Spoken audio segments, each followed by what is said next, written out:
Kenya wote wamekubali ya kwamba jamii wa Kalenjin wamekuwa na rais mara ngapi? Moi alikuwa president miaka 24. Kweli ama uongo? Alikuwa vice president miaka 12. Si ndio? Waziri President Ruto saizi ako miaka yake 5, anaweza kuongeza ingine 5, si ndio? Ikuwe ngapi? Yote itakuwa ngapi? 34.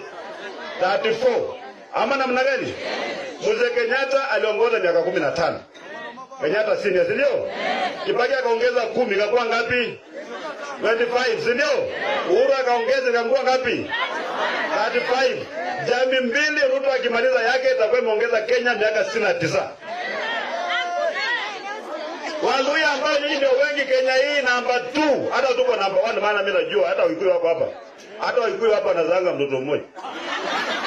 Mama Mkikuyu kuongeza mtoto ya pili bado mnanegotiate mbaya sana. Hapo naweza kumlipa ndio akubali, si ndio? Lakini yeye ndo atulizangi na kujanga naturally.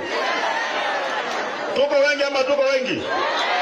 Sasa jamii zote zimekubali kwamba wakati huu ukifika 2032 lazima Mluya ape. Wote wamekubali, everybody is like that. Wakale wako guilty, Wakikuyu wanasema hapana lazima kuwe Mluya. Hii Waluya wamenyanyaswa miaka mingi. Lakini Waluya wenyewe huyu anaenda huku, huyu anaenda huku, mwingine anaita yeye ni Yesu ya Tongareni, mwingine ni Papa wa Roma, mwingine sasa. Who will take you seriously?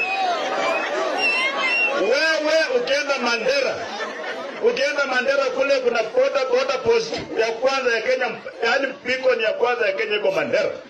Uende Mandera na waambie watu wewe unataka kuwa rais wa Kenya na unaitwa Papa wa Roma.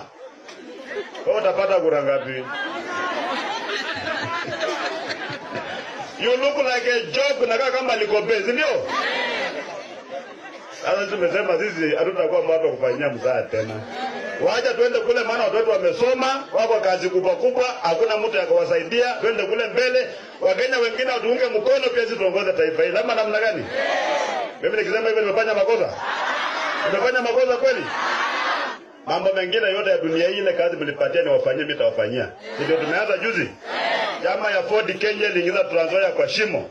Mimi najaribu kutoa kaunti yetu kwa shimo.